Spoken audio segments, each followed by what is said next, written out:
Thinking about retirement, while exciting, can drum up some fears and concerns. In this episode, I'm diving into 3 of the most common fears or limiting beliefs individuals have as they are approaching retirement. Listen in to learn how to reshape these and reshift these so you can be successful in your retirement planning.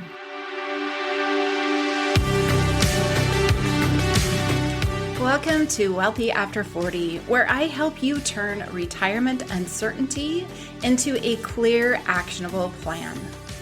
If you're thinking about retirement but feel unsure whether it's even possible, I understand.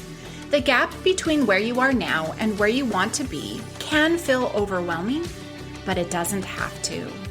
Hi, I'm Daylene Higgins, founder of Elevate Finances and your personal financial coach. Having retired at the age of 50 and have enjoyed over 2 years of retirement bliss, I'm here to help you create your retirement dream and make it a reality. No more wondering, no more guessing, just taking action and building a future for yourself. Join me each week as I guide you through essential topics such as budgeting, cash flow, lifestyle planning, debt and savings, insurance, Medicare, and Social Security. Together, we'll build a strategy to help you achieve the retirement you've always desired. It's time to shift from uncertain to unstoppable and make your retirement dreams a reality. So to dive into these fears, these are ideas and thoughts that may be an actual belief of yours. Money beliefs, money scripts, you may have heard the term being used. They all start with an idea and a thought. And as we begin to think about them more and add our own, quote, evidence to it, they become into a belief. But sometimes these beliefs do not have factual evidence behind them, meaning the reality is not going to be supportive. It's more based off of a feeling than a fact. And with money, we really want to back it up with factual evidence. Then we can deal with those emotions and those feelings. So today's episode, I want to help you with 3 of the biggest fears, money beliefs people have, and help you re-script these. Help you learn how to solve this fear and get rid of the belief that it is true, and then look for something else that is going to serve you better to believe in. And this is how you move forward. We experience fears or emotions about our money, and we need to dive into them and ask ourselves, are they true or not? The first fear we're going to dive into, and the statement may be similar, you might be using different words. The fear is, I don't feel like I have enough money. Where is this fear coming from?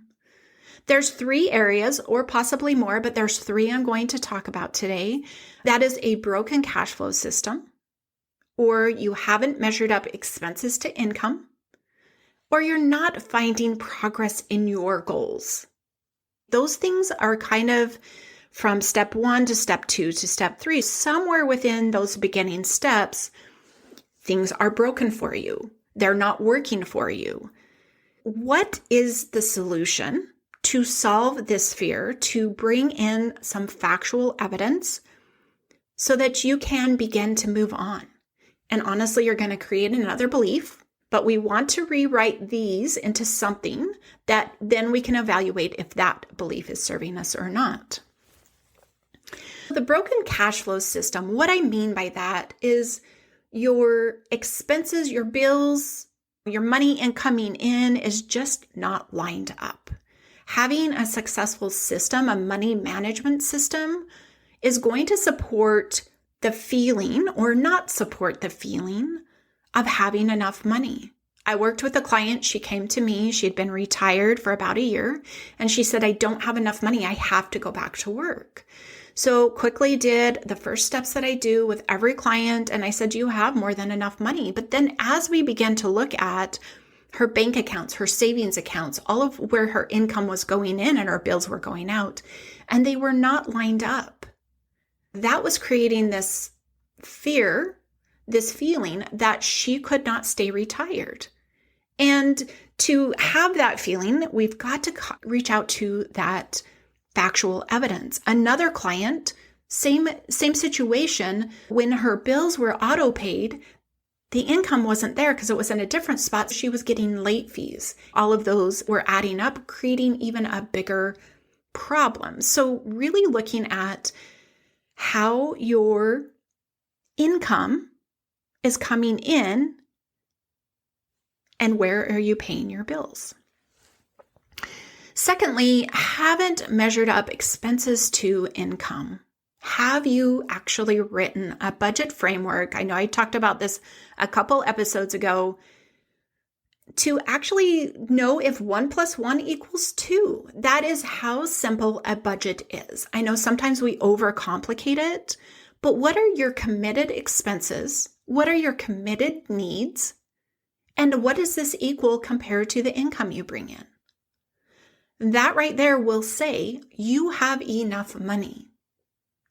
And once you look at that, then you can determine, okay, is it my cash flow system? Do I need to structure that differently?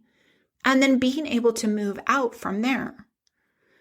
The third one is not finding progress in your goals. Whatever your goal is, and you're just thinking, I don't have enough money to reach this. Whether that's a down payment for a home, to be able to save enough for retirement, whatever it is, and you're not finding progress. That can create the feeling. Granted, there's bigger, different steps that need to happen in that, but essentially all of these have one solution. That is to come back to your current finances and solving the fact of, number one, do you know if your committed expenses outspend your income? Answer that question. And then the second one, is your income being deposited where your bills are being paid from? And if you answered those both on the positive, then it's going to be something about your goals.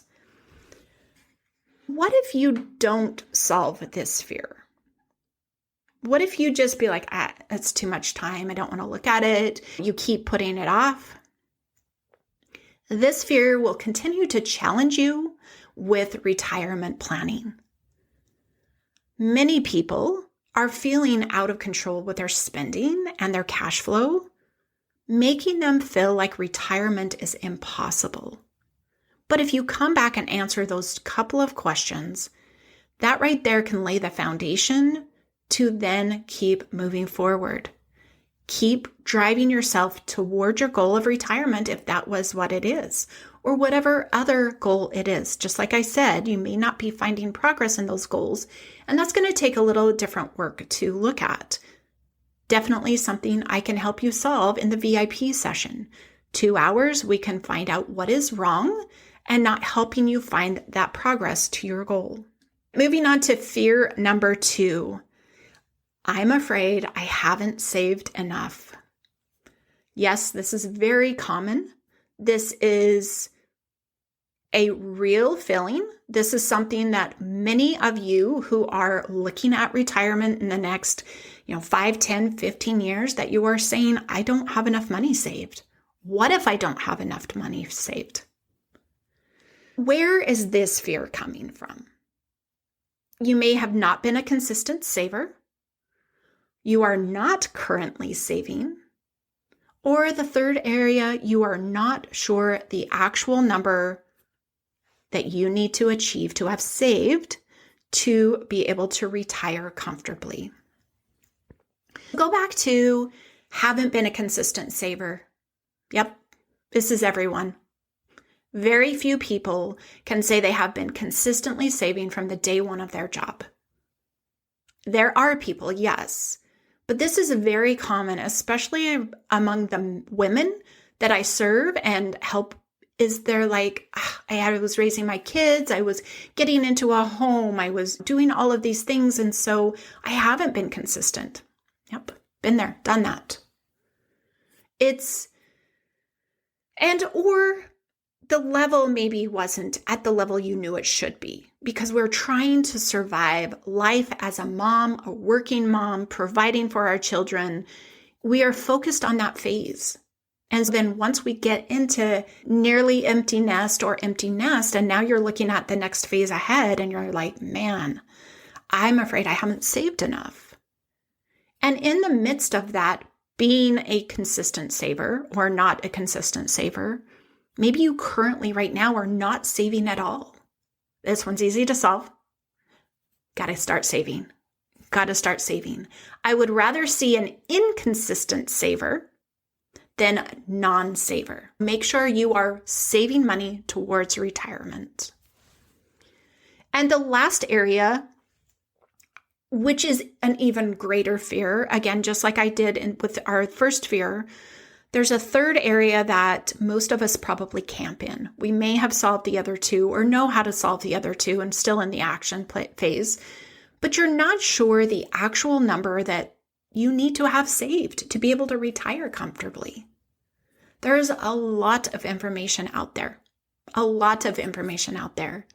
And I can guarantee you, if you talk to 3, 5, 7 financial planners, they're going to give you a different number. What do? Well, let's go back to a very simple math problem as your starting point. Okay, this is not the end result. This is a starting point. Helps you start seeing, like, what is your trajectory towards savings? Retirement is a math problem.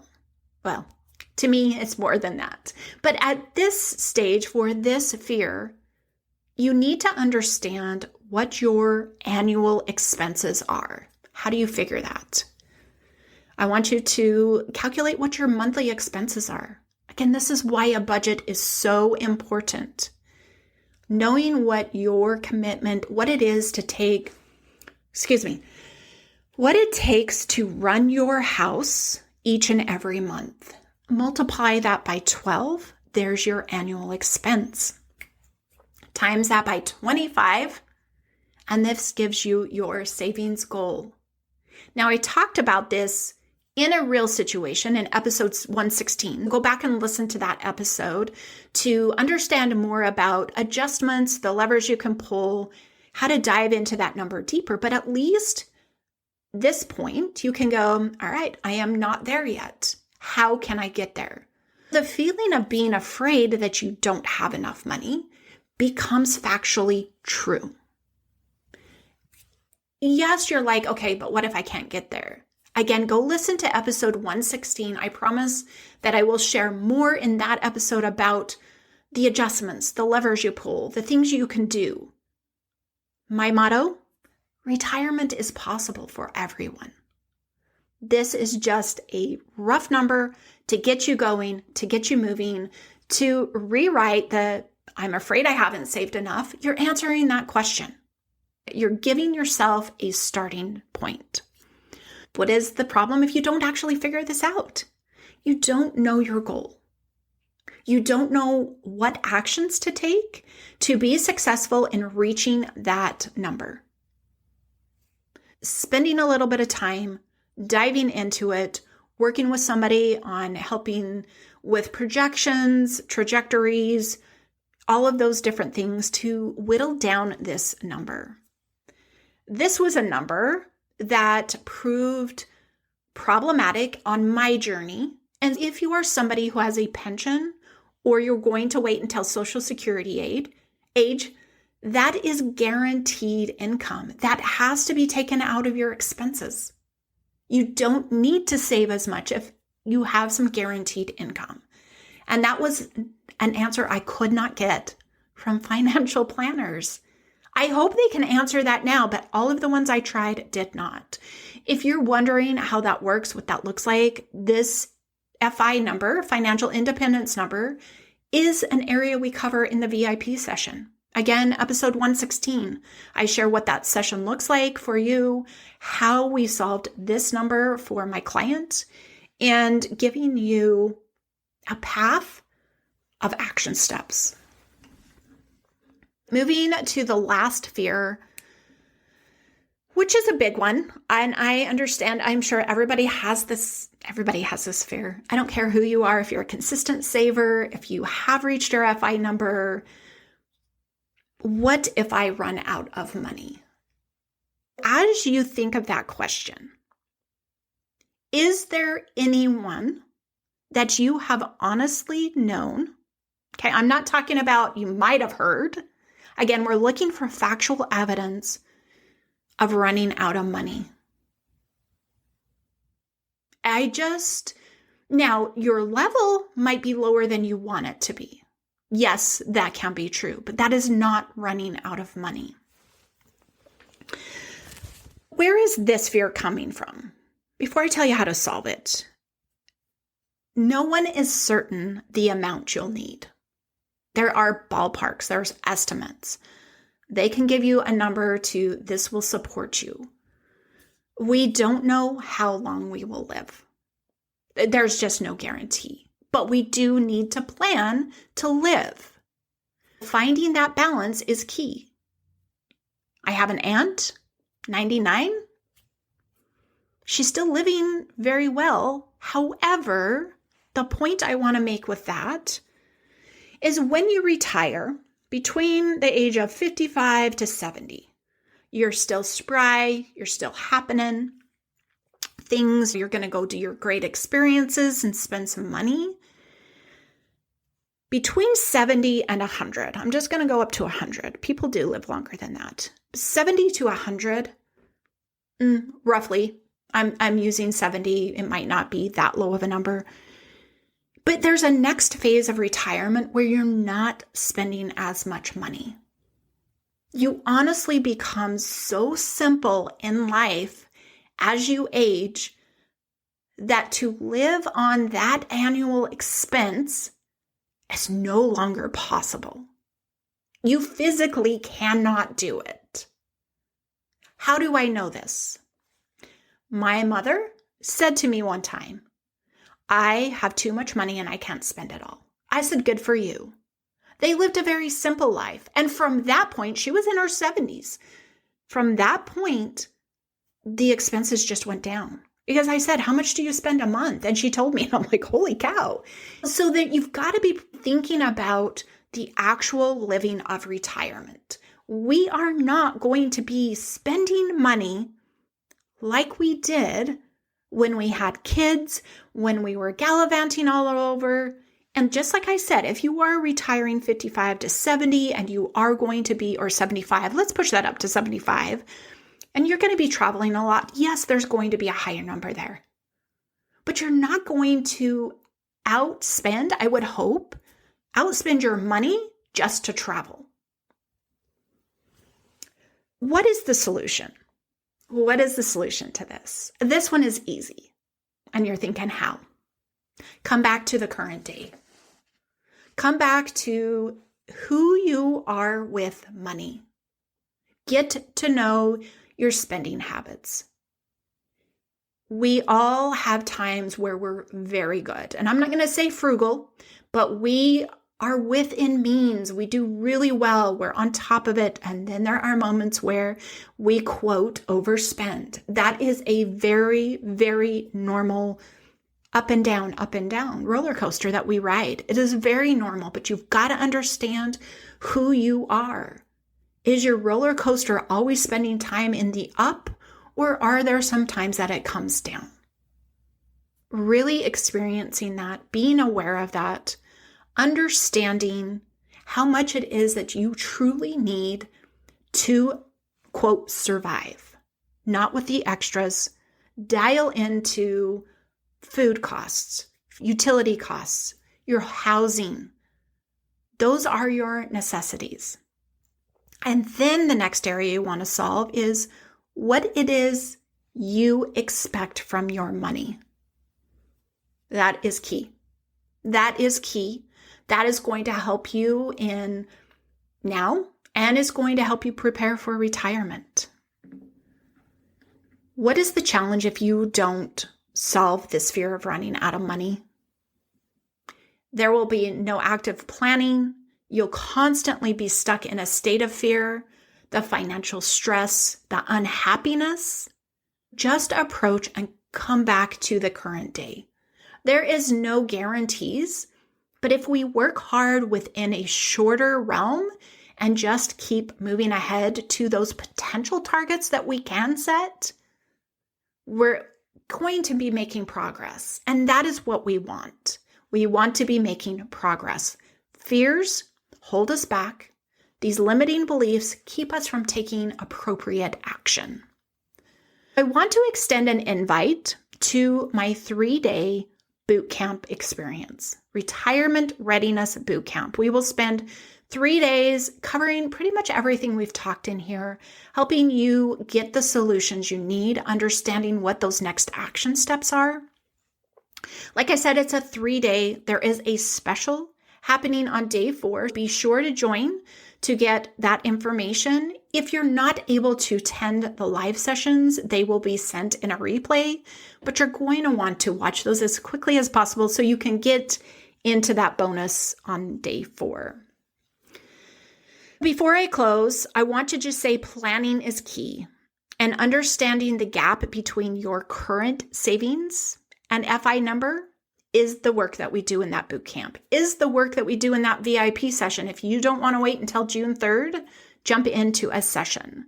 But better yet, to find inspiration this Friday, a bonus episode with financial planner Greg Lucan. He is sharing his clients' success, and his clients are low-income earners, but they have learned how to make smart decisions. I am so glad I have found Greg, because most financial planners that I have been communicating with are looking for people who are making $250,000 and more. And Greg is not that person. Greg is for the average individual, just like me, where we are, quote, lower income, but we're happy income earners. I want you to realize you can be a low income earner and be a happy income earner. So make sure you listen to that episode, be inspired, join the boot camp, send me your questions. I hope this episode was helpful, and we'll see you next week. Thanks for listening. Each week, my goal is to help you get one step closer to retirement so you can be excited for that big day instead of stressed and just hoping it will work out. If today's episode got you thinking about your retirement planning and wondering if you're on the right track, let's connect. Schedule a free Q&A call to discuss your retirement needs and how I can support you in creating a retirement that's possible. Or if you know you're ready, schedule your Retirement Ready VIP session to dive deeper into your retirement goals and design the life you want. Complete with a personalized roadmap, you'll be on your way to a dream retirement. Don't wait to take action. You deserve the retirement you dream about. Be sure to take that first step today. And if not, be sure to tune in next week for the episode to learn more and move yourself to a retirement that's possible.